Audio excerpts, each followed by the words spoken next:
एक समय परमात्मा एक दरिया के किनारे सत्संग कर रहे थे।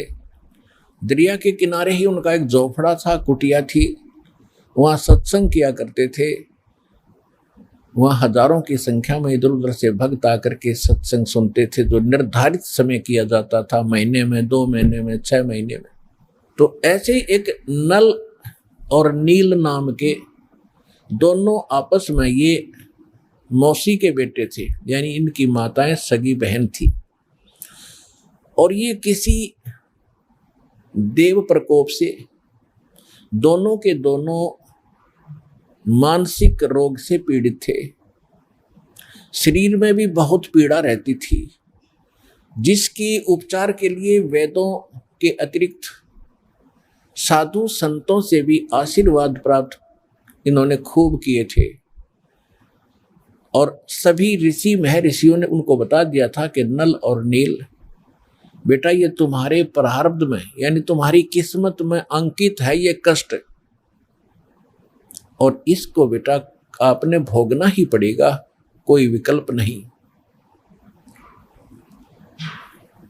अब बेशक से आत्मा को कोई कितना ही ऐसे संतोष दिलाए कि ऐसा ही होता है, लेकिन इसको मालूम है कि परमात्मा कोई ऐसी पावर है, ऐसी शक्ति है कि वो सब दुख दूर कर सकता है। परमात्मा के गुणों में हम खूब सुनते और सुनाते रहते हैं, इसलिए आत्मा संतोष नहीं पाता है। दुखी व्यक्ति फिर कहीं ना कहीं और किसी से सुनकर भी जाता है। जब वो कति थक लिए थे, दोनों अंतिम फाइनल फैसला मान चुके थे कि अब कहीं ठिकाना नहीं रहा, हमें तो ये तड़प के मरना ही शेष बचा है, और लंबी आयु होती थी। किसी ने उनको बता दिया कि आप चलिएगा ऋषि मुनिंद्र जी के पास, और नल नील आपका रोग ठीक हो जाएगा। उनको अविश्वास रहा कि नहीं, हमने बड़े बड़े ऋषि देख लिए हैं, ये तो पहली बार नाम सुना है हमने आपसे, कोई मुनिंद्र नाम का ऋषि कहीं पर है। तो 1 से 2 से 3 से जब ये बात सुनी, उनका भाग्य उदय हुआ। उनके कहने से वो चले गए कि चलते हैं भाई, और तो कहीं हमने ठिकाना मिला नहीं। तो जब वो वहां आए, मालिक को पता था कि अब निशाने चोट लगानी पड़ेगी, क्योंकि ये सब जगह थक लिए हैं, और कोई इनने ऋषि महर्षि मंडलेश्वर भूत झाड़े लगाने वाला कोई छोड़ा नहीं है। अब इनको कुछ रिजल्ट दूंगा तो ये बच्चे मेरे पास टिक जाएंगे आसानी से। जो ही नल नील ने जब सत्संग शुरू होने से पहले सत्संग, परमात्मा बैठ जाते थे, सत्संग सुनाते थे। सत्संग तो वो सुन ही नहीं सकते थे, क्योंकि उनकी तो ऐसे बेचैनी रहती थी। और जो ही मालिक के पास आए, दोनों चरणों में मत्था टेका, और परमात्मा ने दोनों के सिर पे हाथ आशीर्वाद भरा रखा, उनका तुरंत रोग छू मंतर हो गया, और ऐसे हो गए जैसे कभी पीड़ा थी ही नहीं किसी प्रकार की। अब दोनों की आंखों में आंसू आ गए, चरणों में लिपट गए, और कहा हे परमात्मा, हम तो बहुत जगह कष्ट उठा चुके थे, हमने पृथ्वी पर कोई, जहां तक हमारी पहुंच थी, हमने कोई ऋषि महात्मा नहीं छोड़ा। हे परमात्मा, हमारे ऊपर बहुत बड़ा कहर था, बड़ा कष्ट था, आपकी कृपा से हम स्वस्थ हो गए, आप स्वयं परमात्मा आए हो। फिर उन्होंने सत्संग सुना। परमात्मा ने कहा, बेटा ये तो एक अस्थायी लाभ है, अभी तो और भी आपके भाग्य में और आपके संचित पाप कर्मों का ढेर लगा पड़ा है, उसके लिए भी औषधि बताऊंगा, वो मंत्र दीक्षा आपको दूंगा, आप वो लीजिएगा। पहले सत्संग सुनिएगा।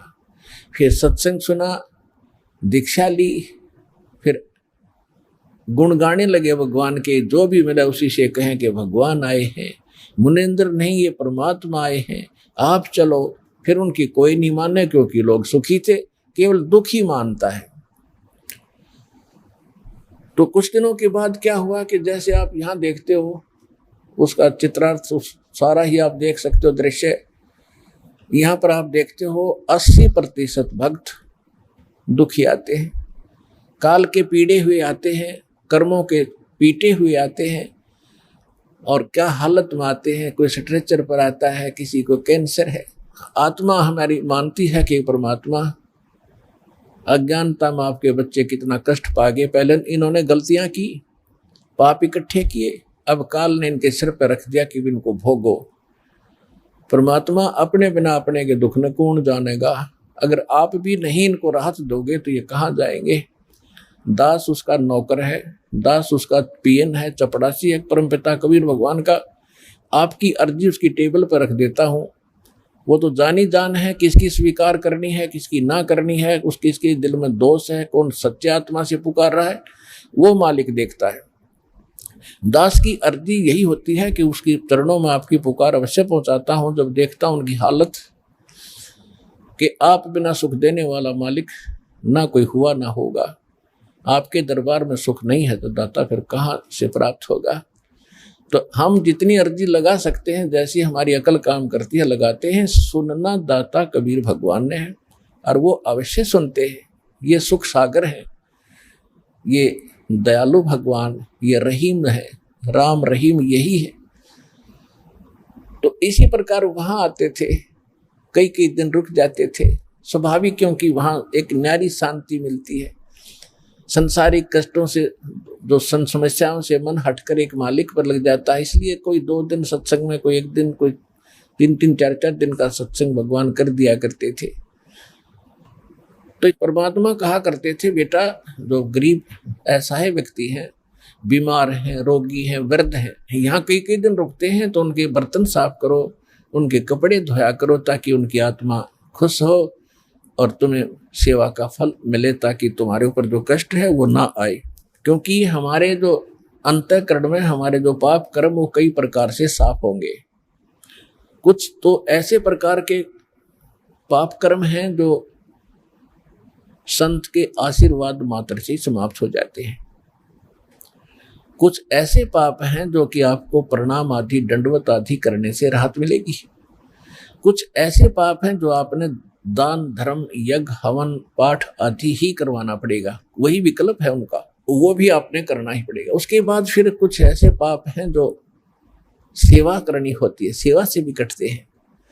और कुछ ऐसे प्रकार के पाप होते हैं जो केवल नाम के जाप से ही कटेंगे, उनका कोई विकल्प नहीं। तो जैसे एक धोबी के पास कपड़ा जाता है तो वो देखता है कि इस कपड़े को साफ करना है तो पहले पानी से धोता है, साबुन लगाता है, उससे भी नहीं साफ होता फिर ड्राई क्लीन के लिए कोई अन्य केमिकल प्रयोग करता है और उसके सब दाग छुड़ाता है, तब वो उज्जवल होता है। इसी प्रकार हमारा अंतःकरण बहुत वर्षों से, बहुत युगों से हमने इतना मैला कर लिया है कि अब इसको हमने हर तरह के सब फार्मूले लगा करके इसको साफ करना है। तो परमात्मा कहा करते थे, तो वो भक्त जो दुखी है वो सब सत्य मानते थे और उसका अनुसरण करते थे। तो नल नील तो और ज्यादा ही दुखी थे, दोनों ने श्रद्धा से सेवा करनी शुरू की। जो वृद्ध थे, रोगी आते थे, उनके कपड़े धोते थे, उनके बर्तन लोटा थाली वगैरह जैसे भी थे वो ले जाते थे और दरिया पर धोकर लाते थे। वो इतने सीधे साधे और इतने परमात्मा पर समर्पित थे, इतना भाव था उनका कि पहले समय में साबुन वगैरह नहीं था। कपड़ा धोने के लिए पहले जल में भिगो देते थे, दरिया में भिगोकर उनको थोड़ा सा बाहर पत्थर रख देते थे, वो पानी में लहरों से गीले हो जाते, फिर उनको बाद में ऐसे मुक्के मर मर के धोते थे। कोई और तो साधन था ही नहीं।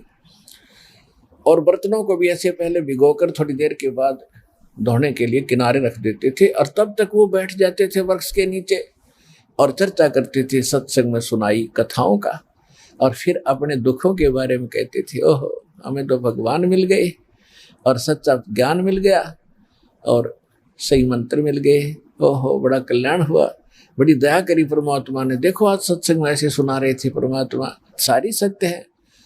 ऐसे वो काफी देर तक चर्चा करते थे। फिर उनको याद आता था कि हमने कुछ सेवा भी करनी है, तब तक किसी का कोई कटोरा बह जाता, किसी का कोई कपड़ा खिसक जाता लहरों में, तो उन्हें पता नहीं लगता, वो धो धाकर जितने थे शेष ठा के लाकर सबके रख देते। कहने का भाव ये है, किसी का कटोरा कम, किसी का गिलास गुम हो गया, किसी का धोती, किसी का कुर्ता नहीं पाया, तो सभी दिक्कत मानते थे, दुखी होते थे कि नलनील आप ये कमीज नहीं मिला, मेरा कटोरा नहीं मिल रहा, मुझे गिलास नहीं मिला। तो 2-4 बार उन्होंने कहा ऐसे हुआ, तो उन्होंने गुरुदेव जी के पास प्रार्थना की कि महाराज ऐसे ऐसे हम दुखी हो लिए, और ये आपके भक्त, श्रद्धा तो बहुत है, लेकिन जो दूसरे सेवादार थे वो बताया करते थे कि ये तो वृक्ष के नीचे बैठ जाते हैं और भिगो कर बर्तनों और कपड़ों को, ये बहुत देर में ध्यान देते हैं, वो बह जाते हैं, ये ध्यान नहीं देते। तो परमात्मा ने कहा बेटा ध्यान रखा करो। तो अच्छा जी ध्यान रखेंगे। फिर वैसे ही हो जाती है कि कुछ दुखों का, दुखी किया हुआ प्राणी जो होता है उसका कुछ ऐसा वो स्वभाव सा बना हुआ था, भोले भाला, उनका दिमाग कंडम सा हो गया था, उस समय भी वो ज्यादा ही भोले टाइप के ही थे। तो फिर ऐसी हो गया, तो फिर शिकायत हुई। तो परमात्मा ने कहा बेटा इनकी आत्मा दुख पाती है, सेवा भी करते हो फिर उतना दुखी कर रहे हो, तो आप ये सेवा ना करो, क्योंकि आपका स्वभाव में ऐसा हो गया है। तो वो रोने लग जाते, उनको डर लगता कहीं फिर वो दुख ना आ जाए हमारे ऊपर, जिस परमात्मा ने आज्ञा दे रखी है। और आज तो ये शायद गुस्से में कह रहे होंगे, फिर रोने लग गए, परमात्मा हमसे सेवा ना छीनो, दाता हमसे सेवा ना छीनो। उनको डर ये था कि कहीं फिर से ना वो कैर टूट जाए जो पहले हम दुख पा रहे थे, बुरी तरह रोने लगे। तो परमात्मा ने सोचा भी इनकी श्रद्धा भी बनी रहनी चाहिए। तो परमात्मा ने आशीर्वाद दे दिया कि बेटा जो करो सेवा, आज से तुम्हें आशीर्वाद दे दिया है कि तुम्हारे हाथ से चाहे तुम लोहा भी रख देना, और तो छोड़ो पत्थर, ये तो कुछ हो, चाहे पत्थर भी रख देना बेटा, जल में नहीं डूबेगा। तो वो दोनों जाकर फिर देखने लगे। उन्होंने पत्थर उठाकर रखा, सबसे पहले वो नो का नो पत्थर खड़ा रहा, जहां रखा था वहीं टच से मस नहीं हुआ। उन्होंने उठाया तो हटा, तो और देखने लगे भगत, एक बार फिर रखिए वही नलनील। उन दोनों ने फिर रखा, उसके ऊपर खड़े हो गए पानी में, और तब भी नहीं नीचे को गया।